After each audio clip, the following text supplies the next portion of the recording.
One financial habit जो हर इंसान को आज स्टार्ट करनी चाहिए। प्लानिंग स्टार्ट करनी चाहिए उसको, और सिर्फ प्लानिंग ही नहीं करनी चाहिए, एक्शन भी लेना चाहिए। रिटायरमेंट प्लानिंग प्रायोरिटी है या अभी भी लोग इसको पोस्टपोन कर रहे हैं? प्रायोरिटी होनी चाहिए, लेकिन लोग इसको पोस्टपोन कर रहे हैं। सेविंग वर्सेस इन्वेस्टिंग ज्यादा इम्पोर्टेंट क्या है? इन्वेस्टिंग विन करती है क्योंकि वो इन्फ्लेशन को बीट करती है। फाइनेंशियल इंडिपेंडेंस लग्जरी है या बेसिक नेसेसिटी? ये लग्जरी नहीं है, नेसेसिटी है। Let start in financial planning कितना रिस्की है? बहुत ज्यादा रिस्की है। इन वन लाइन, अगर लोग प्लानिंग डिले कर रहे हैं तो फ्यूचर उनके लिए कैसा हो सकता है? Delayed planning then delayed freedom.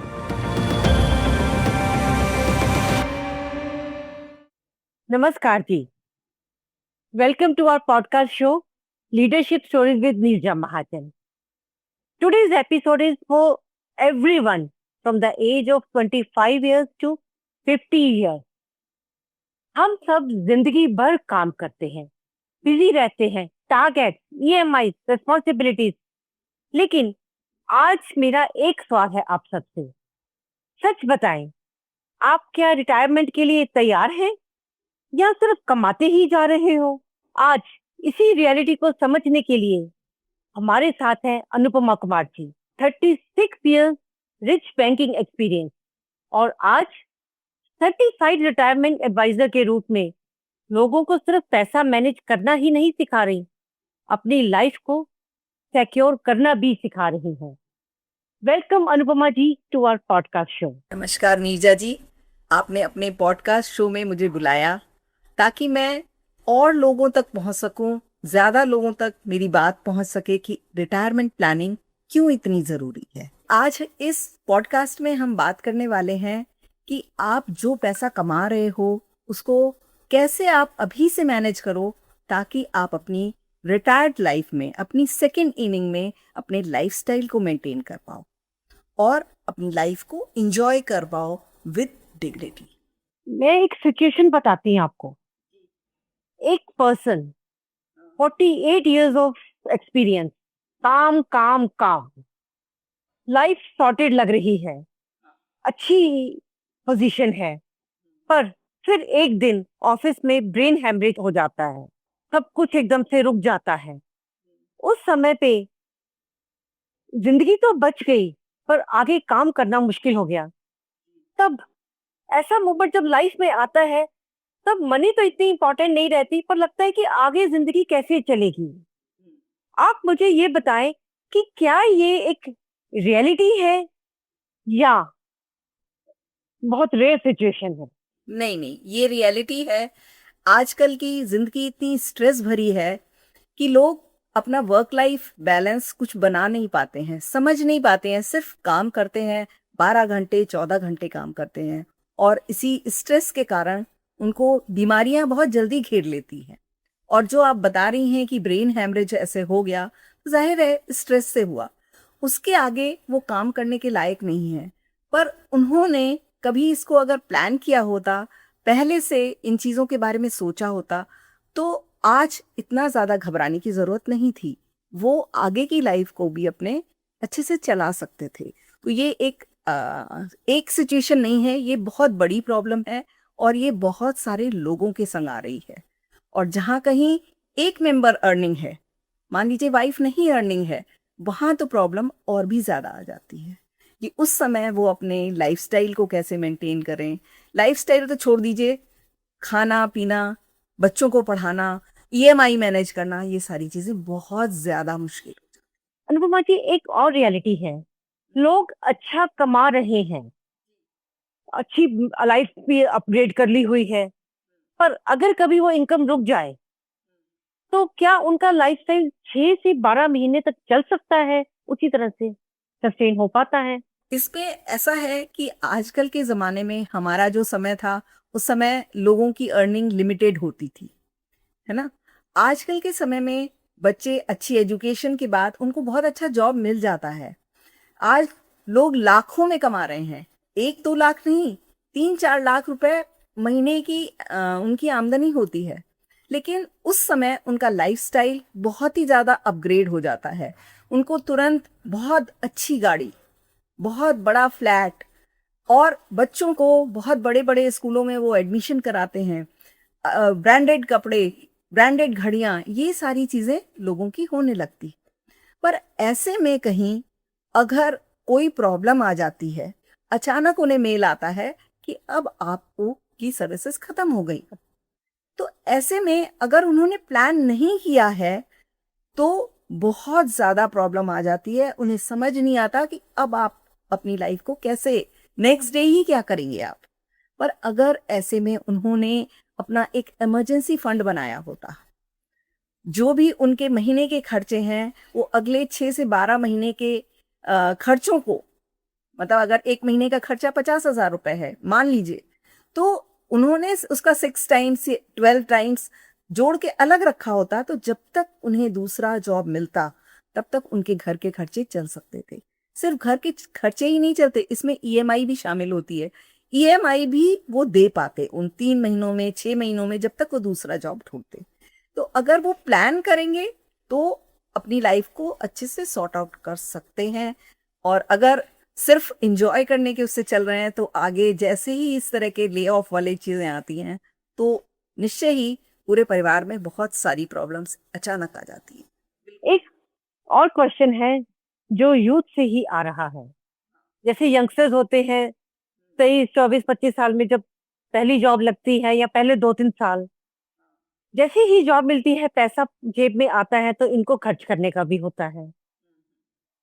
और इनका यहाँ सैलरी इतनी ज्यादा नहीं होती, तो उन बच्चों को, उस एज ग्रुप को आप क्या गाइड करोगे कि एंजॉय भी करें, थोड़ा सा खर्चा अगर उनको इंडिपेंडेंस मिली है तो करें भी, पर अपना फ्यूचर कैसे सिक्योर करना शुरू कर दे अभी से? तो इसमें सबसे पहली चीज है कि जब आपको मिलती है पहली सैलरी, तो ऐसा नहीं करिए कि आप पूरा का पूरा खर्च कर दीजिए। कई बार बच्चे क्या करते हैं कि जैसे ही उनको फर्स्ट सैलरी आती है, बहुत सारे उनके पास लोग आने लगते हैं कि ये वाला क्रेडिट कार्ड ले लीजिए, ये ले लीजिए, और उनको लगता है हाँ मुझे सैलरी मिलने के साथ ही देखो क्रेडिट कार्ड भी मिल गए, अब मुझे पूरी छूट है कि मैं कितना भी खर्च करूं, राइट।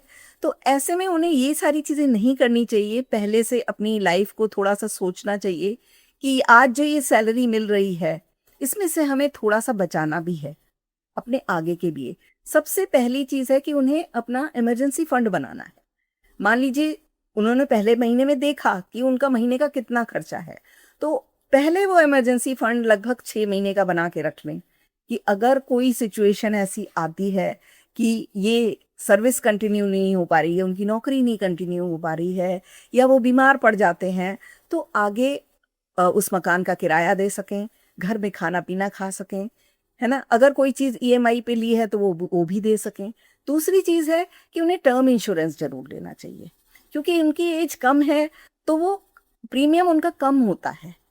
ऐसे में अगर टर्म इंश्योरेंस लेके रखेंगे तो आगे भाई कई बार अपने पेरेंट्स को भी सपोर्ट करना होता है जो बच्चे कमाना शुरू करते हैं। तो अगर कुछ ऐसा हो जाए कि वो न हो तो पेरेंट्स को कुछ ना कुछ सपोर्ट होना चाहिए, क्योंकि पेरेंट्स तो अपनी सारी जमा पूंजी लगा देते हैं अपने बच्चों को पढ़ाने के पढ़ाने, लिए। तो ये उनको भी कुछ सपोर्ट मिले। तो टर्म इंश्योरेंस जरूर लेना चाहिए, हेल्थ इंश्योरेंस जरूर लेना चाहिए। हाँ, एक गलती और करते हैं कि कॉरपोरेट वाला जो है वो इंश्योरेंस मिलता है उनको, हेल्थ इंश्योरेंस। तो बहुत सारे लोग सोचते हैं ऑफिस से मिला हुआ तो है तो हमें नहीं लेना है, लेकिन ऐसा नहीं करना चाहिए। उन्हें अपना भी हेल्थ इंश्योरेंस लेना चाहिए। क्यों? क्योंकि अगर उनका जॉब छूट जाए तो फिर उनके पास हेल्थ इंश्योरेंस नहीं है, या अगर वो जॉब चेंज करें और वहां दूसरी जगह उन्हें हेल्थ इंश्योरेंस नहीं मिल रहा हो तब उनके पास हेल्थ इंश्योरेंस नहीं है। तो इसलिए कॉरपोरेट वाले के साथ साथ उनको हेल्थ इंश्योरेंस भी लेना चाहिए। और जैसे ही कमाना शुरू करें, स्मॉल अमाउंट ही सही, 500 रुपए, 1000 रुपए ही सही, पर एक एसआईपी जरूर शुरू करते हैं। तो ऐसा करने से क्या होगा कि आप कुछ ना कुछ तो जोड़ रहे होंगे ना। वैसे तो जब आप प्लान बनाएं तो कम से कम 10 to 20% आपको जोड़ना चाहिए, सेव करना चाहिए, और उसको इन्वेस्ट भी करना चाहिए, क्योंकि खाली सेव करना काफी नहीं है, इन्वेस्टिंग भी जरूरी है, तभी आप इन्फ्लेशन को बीट कर पाओ। आज का प्रोफेशनल क्या भाग रहा है, अर्न करना इसी चीज के पीछे है, पर क्या वो प्लान कर रहा है? आपको क्या लगता है? नहीं, मैं ज्यादातर देखती हूँ जो लोग मेरे पास आते हैं अब, कि वो लोग प्लान नहीं करते हैं। सिर्फ उनको क्या होता है, ऐसा क्यों है? हमारे एजुकेशन सिस्टम की कमी है, क्योंकि हमें सिर्फ ये बताया जाता है कि आपको बहुत अच्छा पढ़ना है, बहुत अच्छी जगह आपका एडमिशन होना चाहिए, बड़े कॉलेजेस में। उसके बाद जब वहां से निकलोगे तो बहुत बड़ा जॉब मिल जाएगा और उसके बाद आपकी लाइफ सेट है। एक्चुअली लाइफ सेट नहीं होती है, वहां से लाइफ स्टार्ट होती है और उस समय प्लानिंग बहुत जरूरी होती है। और ये बात मैं अपने एक्सपीरियंस से इसलिए कह रही हूँ, क्यों? क्योंकि जब मैंने भी जॉब शुरू की तो मुझे भी नहीं मालूम था, मुझे नहीं मालूम था कि बचाना पहले चाहिए, खर्च उसके बाद करना चाहिए, बात नहीं। है ना? तो ये सारी चीजें जो मैंने इतनी साल बैंक में जॉब करके, इतनी सारी लोगों से बात करके, क्योंकि जो कस्टमर्स आते थे उनकी तरह तरह की प्रॉब्लम्स होती थी, उनको देख के, और उसके बाद आफ्टर रिटायरमेंट जो मैंने कोर्सेज किए, उनमें जो कुछ मैंने सीखा, वो सारी चीजें ही अब मैं अपने क्लाइंट्स को गाइड करती हूँ। अब एक बहुत बड़ा सच, यहाँ पे शायद आपको कुछ अनकंफर्टेबल भी बोलना पड़े। हम लोग कुछ बातें जानते हुए भी अनजान बन जाते हैं। ऐसा कौन सा अनकंफर्टेबल ट्रूथ है फाइनेंशियल लाइफ के बारे में जो लोग सुनना नहीं चाहते? मैंने तो सबसे पहले यही देखा कि किसी से भी रिटायरमेंट की बात करिए तो वो बोलता है अभी वो बहुत दूर है ना? उस चीज को वो सुनना ही नहीं चाहते हैं, प्लान ही नहीं करना चाहते हैं। क्यों? क्योंकि उन्हें मालूम है वो आज आज अच्छा कमा रहे हैं, आज उनकी लाइफ अच्छी चल रही है, उन्हें लगता है आगे भी ऐसे ही चलेगी। पर जरा सा अगर वो ठहर के सोचें, क्योंकि वो ठहरने का टाइम नहीं है लोगों के पास। पहले हमारे पेरेंट्स का पेंशन से काम चल जाता था, पर आज पेंशन नहीं मिलती है। आज आपको जब कमा रहे हैं तभी अपनी रिटायर्ड लाइफ के लिए सेविंग करनी है, इन्वेस्टमेंट्स करने हैं, और ये कैलकुलेशन आपको पता होनी चाहिए कि कितना कॉर्पस चाहिए। ये अनकंफर्टेबल ट्रूथ है कि लोगों को नहीं मालूम कि उनको अपनी रिटायर्ड लाइफ में, जो कि मान लीजिए 60-65 में रिटायर हो जाते हैं, तो पहले के समय में 10-15 साल ही लोग जीवित रहते थे उसके बाद। पर आज का समय क्या है? हेल्थ फैसिलिटीज इतनी बढ़ गई हैं, अच्छी हो गई हैं, कि आज लोग रिटायरमेंट के बाद 20-25 साल तक, 30 साल तक भी जिंदा रहते हैं। तो हम्म। उस समय में उनका लाइफस्टाइल कैसे मेंटेन होगा, उनके खर्चे कैसे चलेंगे, जबकि महंगाई बढ़ती जा रही है। तो ऐसे में लोग पहले क्या सोच के चलते थे कि हम अपने, मेरे बच्चे हमें देख लेंगे। लेकिन बच्चे आपका रिटायरमेंट प्लानिंग नहीं है। बच्चे अपने को अच्छे से देख पाए, अपनी लाइफ अच्छे से जी पाए, वही बहुत है। अगर हम अपने बच्चों को प्यार करते हैं तो हमें अपने लिए सोचना चाहिए कि हम उन पे बर्डन ना बन। अनुपमा जी, हमने प्रॉब्लम्स तो बहुत डिस्कस कर ली, अब हम चलते हैं सॉल्यूशन की तरफ।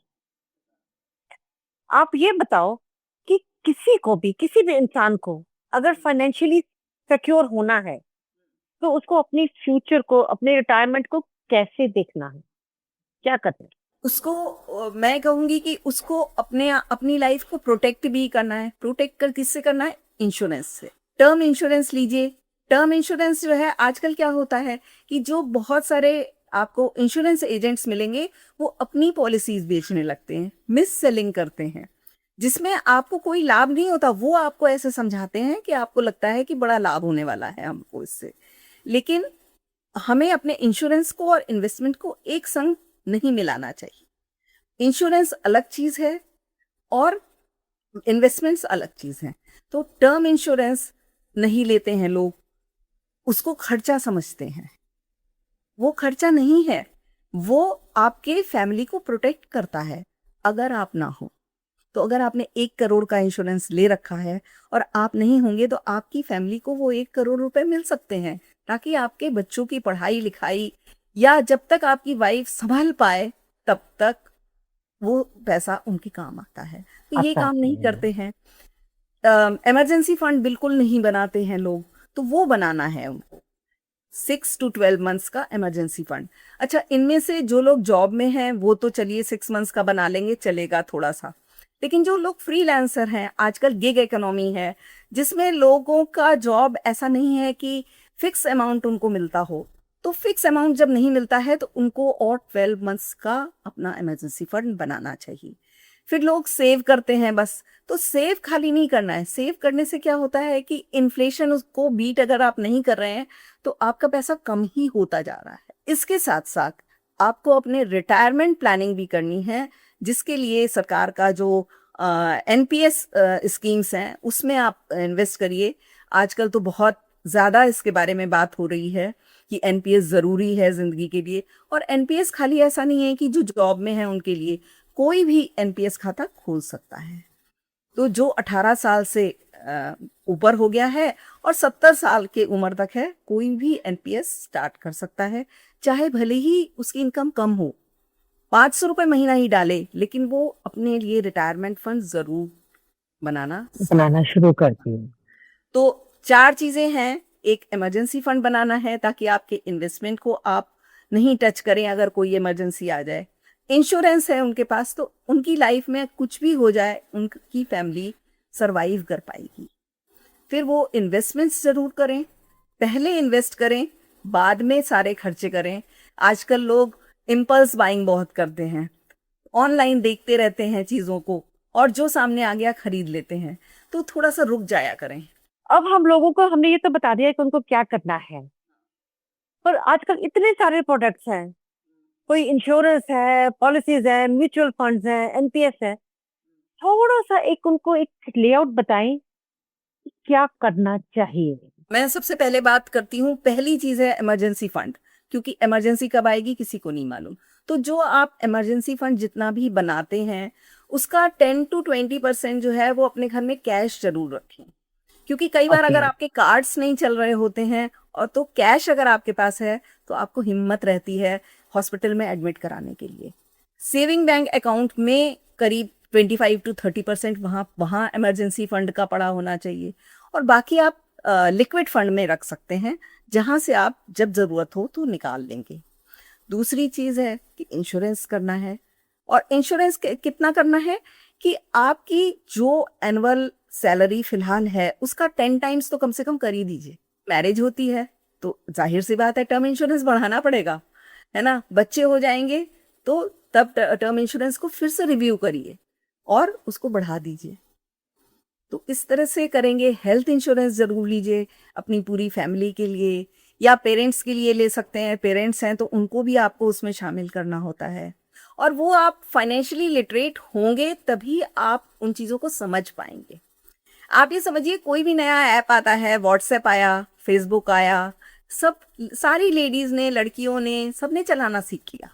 लेकिन जहाँ तक फिनेंस की बात आती है तो वो सोचती हैं वो तो पापा करेंगे, वो तो हस्बैंड करेंगे, वो तो मेरा भाई कर देगा, है ना। लड़कियों को खुद अपनी कमान अपने हाथ में लेनी चाहिए, अपनी लाइफ में अपनी ड्राइवर सीट पे बैठी। अनुपमा जी, अब मैं आती हूँ हमारे कंट्री की एक बहुत बड़ी सेगमेंट पे, हमारी वेमेन जो घर की फैमिली की ध्यान रखती है, जिनको हम कहते हैं home makers, the biggest contributors to the family in term of efforts. पर अगर देखो तो इनकम उनकी नहीं होती, फाइनेंशियल कंट्रोल कोई नहीं होता, डिसीजन मेकिंग में उनका कोई बहुत बड़ा हाथ नहीं होता, उनको आप क्या कहना चाहोगे?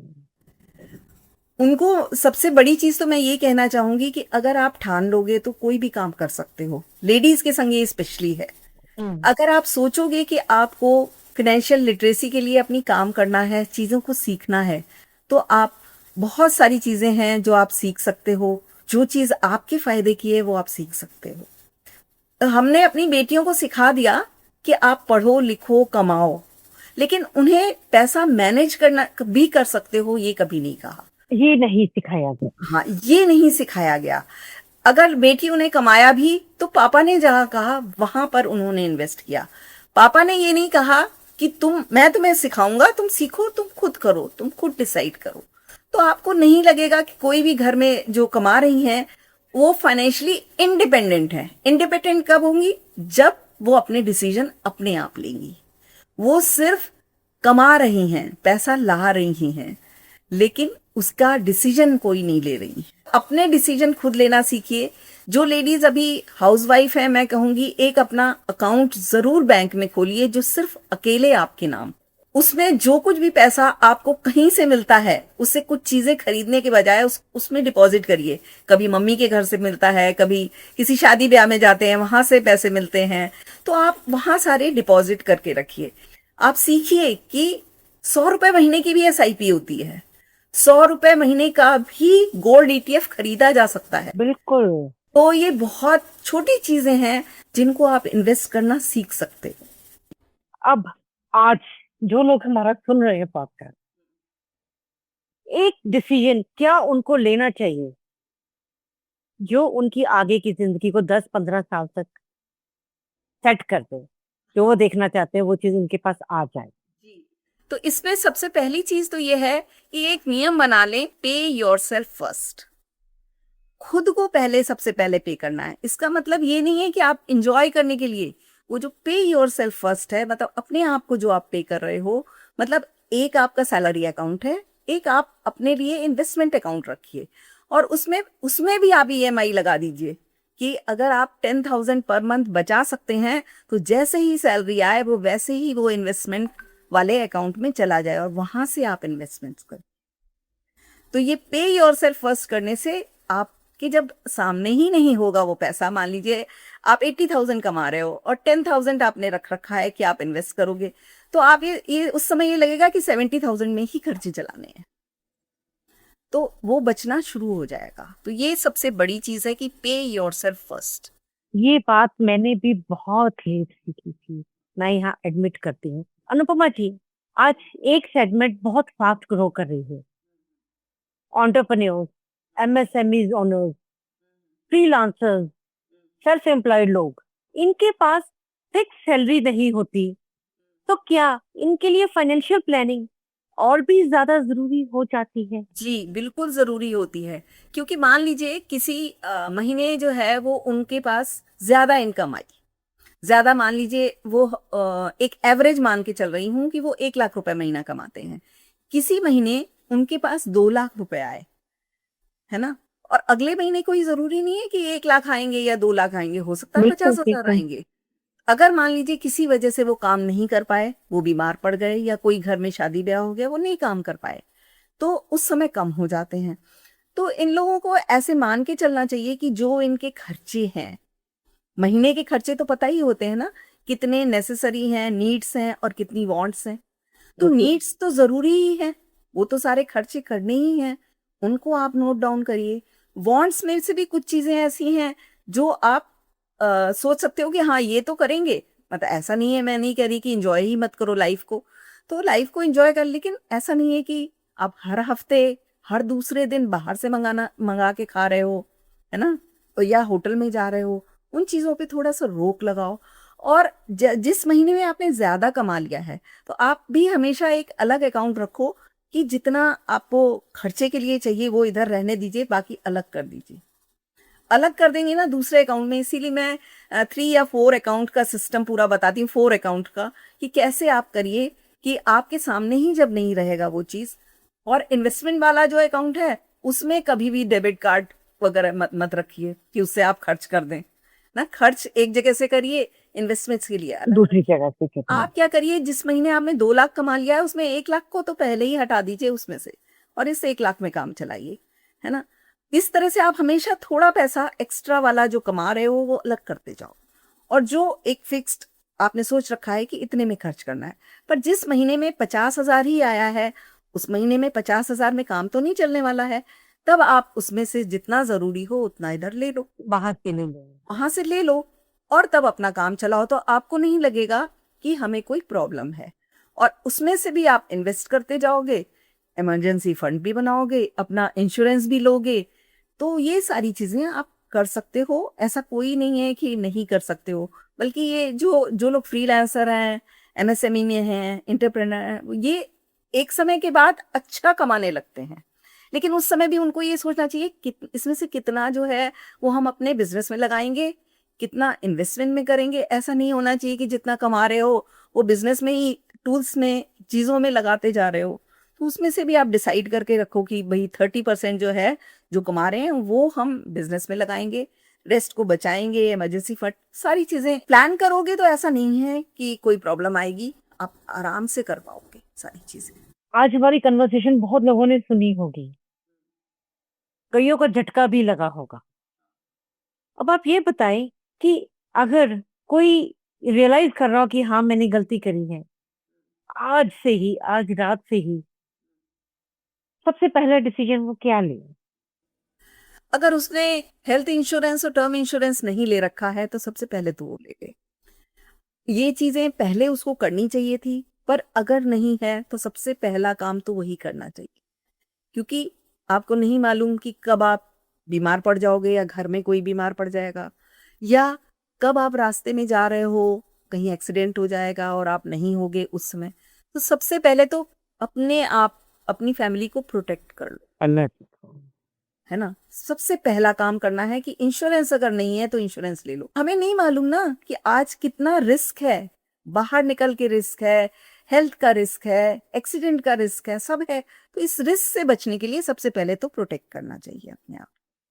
फिर जो भी पैसे बचाना शुरू करना है आपको, उसको इन्वेस्ट जरूर करना चाहिए, और इन्वेस्ट ऐसी जगह करना चाहिए जहां इन्फ्लेशन से ज्यादा अमाउंट मिले। जैसे इन्फ्लेशन 6 to 7% रहता है, तो आप अगर एफडी में लगा दोगे वो पैसा और वहां भी 6.5% 7% मिल रहा है, तो आपका पैसा ग्रो नहीं करेगा। आपको ग्रो करने के लिए उसको मार्केट में लगाना होगा, और मार्केट में लगाना सबको नहीं आता है ना। मार्केट की नब्ज हम नहीं समझ सकते हैं, तो सबसे पहले आप म्यूचुअल फंड से लगाना शुरू करिए, ओके। है ना। तो म्यूचुअल फंड में स्मॉल अमाउंट के एसआईपी करना शुरू करिए। अगर एक साल आपने चला लिया है तो उसको 10% से बढ़ा दीजिए, तो आपका अमाउंट जल्दी जल्दी बढ़ेगा। फिर उसके अगले साल भी फिर 10, क्योंकि जैसे आपकी सैलरी बढ़ रही है 5% 10%, तो आप अपनी एसआईपी भी बढ़ा दीजिए। मतलब आपकी लाइफ के कुछ गोल्स होने चाहिए, यूं ही नहीं। क्योंकि हमारे समय में यही होता था कि हम पैसा बचा रहे हैं, किस चीज के लिए बचा रहे हैं हमें नहीं मालूम। इतनी दूर की सोच ही नहीं थी ना। वो सोच नहीं थी। आज की सोच ये है कि अगर आपको अपने बच्चे को इंजीनियर बनाना है, डॉक्टर बनाना है, बाहर पढ़ाना है, उसमें कितना पैसा आज की डेट में लग रहा है, उसको इन्फ्लेशन से एडजस्ट करें तो जब आपका बच्चा 10 साल बाद जाएगा तो कितना पैसा लगेगा। और वो पैसा अगर आपको मालूम है कि कितना पैसा लगेगा, तो आज से कितना जोड़ना है ये भी हम कैलकुलेट करके बताते हैं कि आज से आप इतने की एसआईपी शुरू कर दो, तो जब आपका बच्चा जाएगा तो जिस समय आपको 50 लाख रुपए की जरूरत होगी तो आपके पास होंगी 50 लाख। कितनी बड़ी बात है, कितनी सिक्योरिटी में सुन के ही मिलने लग जाती है कि थोड़ा थोड़ा करने से ही मुझे इतने साल बाद इतना आ जाएगा। बहुत बड़ी चीज है। आपको कितना कॉर्पस चाहिए ये नहीं मालूम होता है लोगों को, अपनी खुद की नेटवर्थ नहीं मालूम होती है। हम नेटवर्थ की बात करते हैं तो नेटवर्थ ही वो किस लिए, वो क्यों निकालनी है। तो हमें अपनी एसेट और लाइबिलिटीज, कितने एसेट्स हैं हमारे पास, क्या लाइबिलिटीज हैं, ये सारी चीजें हमें पता होनी चाहिए। हमारी फैमिली में हमारे स्पाउस को पता होना चाहिए, बच्चों को पता होनी चाहिए। तो वो सारी चीजें जब घर में आप अपने डिनर टेबल पे डिस्कस करोगे, बात करोगे, तो आप बता पाओगे ना लोगों को क्योंकि क्या सिचुएशन है हमारी फैमिली की।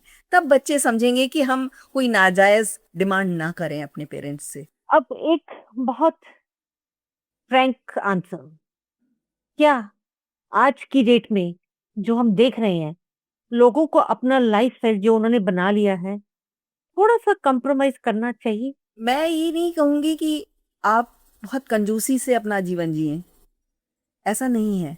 आप प्लान करके जिए। आप घूमने एब्सोल्युटली जाएं नहीं। तो उसके लिए पहले प्लान करें।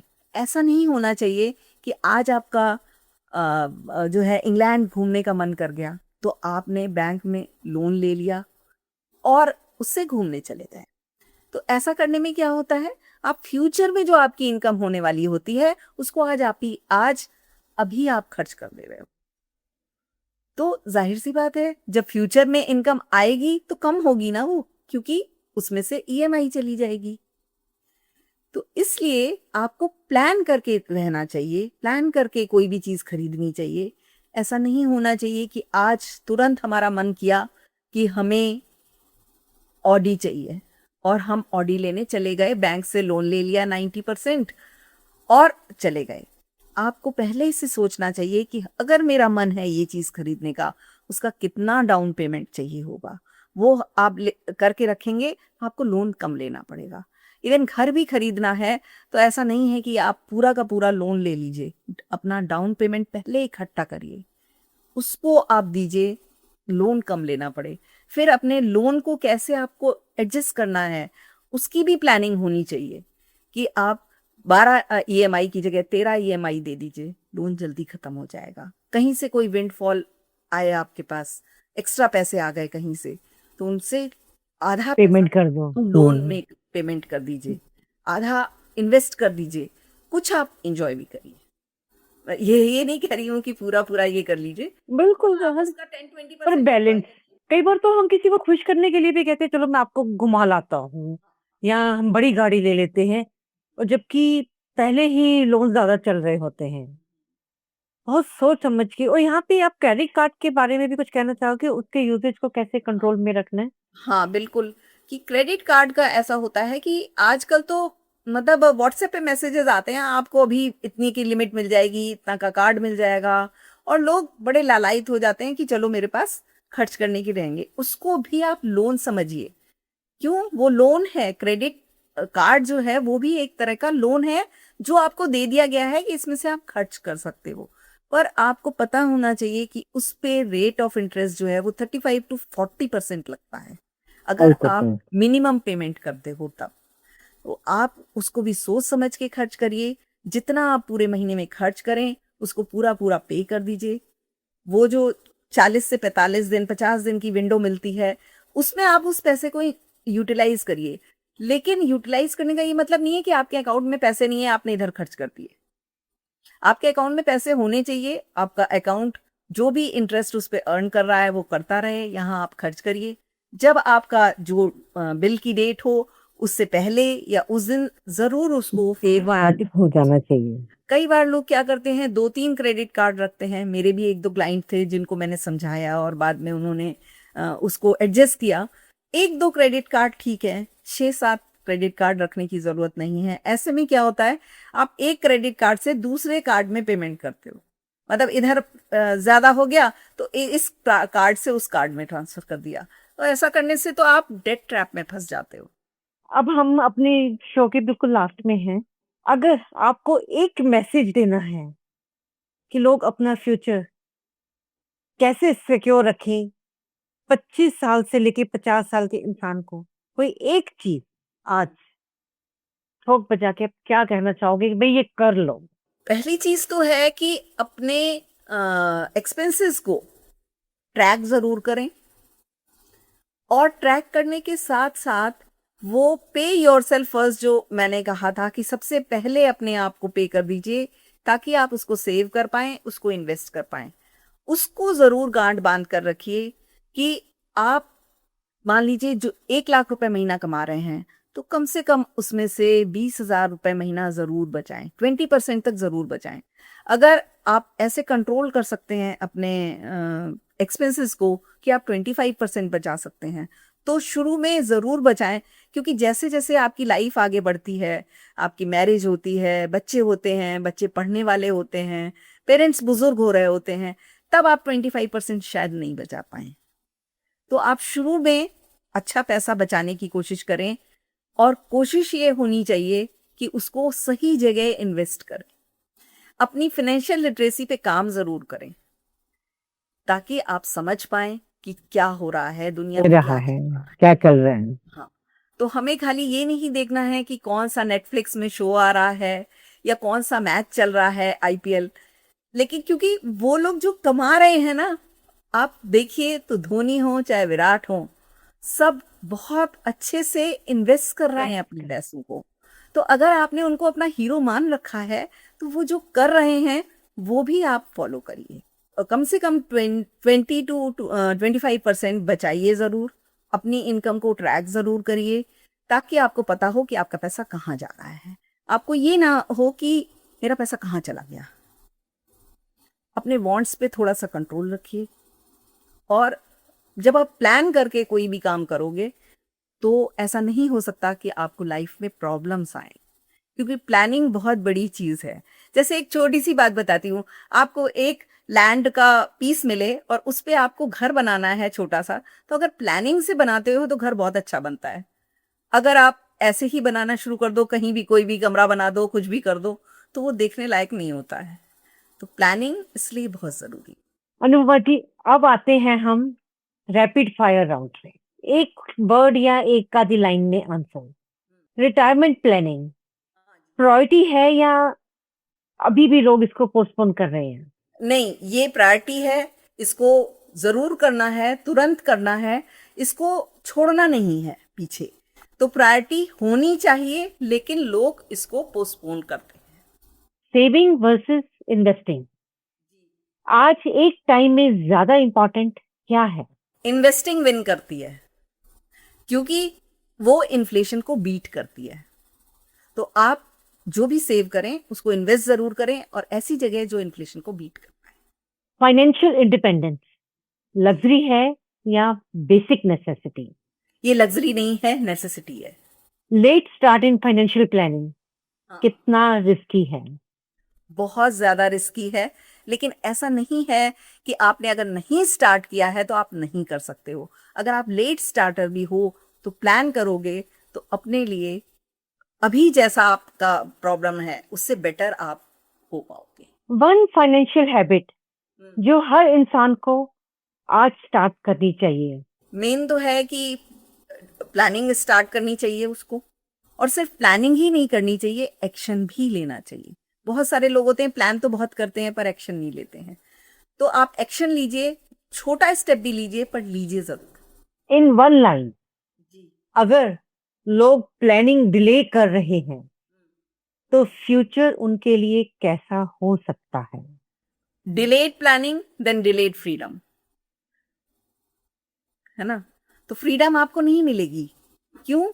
क्योंकि आप अगर प्लान नहीं कर रहे हो तो फ्रीडम आपकी जो है वो डिले हो रही है। इसका मतलब है कि आप अपनी लाइफ की लेटर स्टेजेस में, सेकेंड इनिंग में, आपको किसी पे डिपेंडेंट होना पड़ेगा। और एक बहुत बड़ी चीज है, लाइफ ही बदल गई। आप उस डिग्निटी से, उस सेल्फ रिस्पेक्ट से नहीं रह पाओगे। तो उसको अगर आपको सस्टेन करना है, अपना लाइफस्टाइल सस्टेन करना है, तो आपको प्लानिंग अभी से शुरू करनी है। जो लोग भी ये पॉडकास्ट सुन रहे हैं, उन्होंने अगर अभी तक प्लान नहीं किया तो अब प्लान जरूर करिए, एक्शन जरूर लीजिए। ये अप्रैल का महीना है, नया फाइनेंशियल ईयर शुरू हुआ है। इससे आप स्टार्ट कर सकते हो अपनी हर चीज की प्लानिंग, और स्टेप बाय स्टेप, छोटे छोटे स्टेप लीजिए, लेकिन लीजिए जरूर। तो आप अपनी लाइफ को सुंदर बना सकते हो। नीरजा जी, आप इतनी देर से मुझसे इतने सारे क्वेश्चन कर रही हैं, हम लोग बात कर रहे हैं। मैंने सुना है कि ये अपनी बुक लॉन्च की है, तो मैं आपकी बुक के बारे में जानना चाहूंगी कि उसका टॉपिक क्या है, उस बुक में क्या है। अनुपमा जी, मेरी बुक आ रही है द हैप्पीनेस कोट। कल मैं चंडीगढ़ यूनिवर्सिटी गई हुई थी और वहां पे मैंने इसका कवर अनवेलिंग भी करा है। There were many actors and directors from Bollywood were present. The book name is the happiness code और इसमें भी बहुत छोटी छोटी स्टोरीज हैं हमारी लाइफ के बारे में, कि कैसे लाइफ के हर सेगमेंट में, बचपन से लेके बड़े होने तक, एक एक चीज से हम जो सीख रहे हैं, हमारा ब्रेन चेंज हो रहा है। हम अपने बच्चों को क्या एनवायरनमेंट दे रहे हैं, तो वो बच्चों का ब्रेन भी तभी से चेंज होना शुरू हो जाता है, और वही ब्रेन चेंज होता हुआ उनका फ्यूचर डिफाइन करता है। तो बस in next by next week it should be in the market. मैं जरूर से पढ़ना चाहूंगी इस बुक को, और मैं तो चाहूंगी कि हर कोई समझे, जाने। Let's see in other by next week it should be there in the market, Amazon पे अवेलेबल हो। मैं भी जरूर पढ़ना चाहूंगी, क्योंकि हर व्यक्ति का ये एम होता है कि वो अपनी जिंदगी में हैप्पी रहे, खुश चाहे वो रहे। जिस भी स्टेज में हो, खुश रहे। और खुश रहने का क्या कोड है, ये आपसे जानने को मिलेगा। ओके अनुपमा जी, आपसे आज बहुत कुछ सीखने को मिला। एक क्वेश्चन मेरा अभी फिर भी रह गया है, वो मैं पूछूंगी। आप इतने लोगों से मिलती हैं, जब आप बात करती हैं, तो फाइनेंशियल्स को लेके लोगों में क्या रिग्रेट होता है? सबसे बड़ा रिग्रेट ये होता है कि मैम, मुझे ये सब पहले क्यों नहीं मालूम था। मैंने पहले किया होता तो आज स्थिति कुछ दूसरी होती। ये रिग्रेट बहुत बड़ा है कि मुझे ये चीजें नहीं मालूम थी। लेकिन अब मैं चाहूंगी जो भी लोग इस पॉडकास्ट को देख रहे हैं, हमारी बातें सुन रहे हैं, उन्हें रिग्रेट ना हो। वो स्टार्ट कर पाएं, अपनी चीजें समझ पाएं।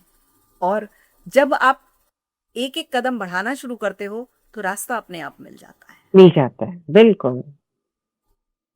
तो आज देखा हमने अनुपमा जी से लाइफ का एक एस्पेक्ट जिसको हम देखते हुए भी नहीं देखते। फ्यूचर में रिटायरमेंट हमें लेनी ही होगी, क्यों ना हम आज ही उससे प्लान करना शुरू कर दें।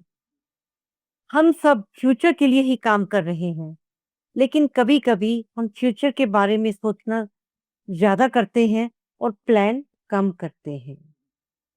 सच ये है, आज के छोटे-छोटे डिसीजंस ही कल की बड़ी फ्रीडम बनाते हैं। फाइनेंशियल इंडिपेंडेंस सिर्फ पैसा नहीं है, इट्स ए क्वाइट कॉन्फिडेंस। जो कोई भी आज ये कहता है, अरे भाई मैं संभाल लूंगा या मैं संभाल लूंगी, ये आसान नहीं है।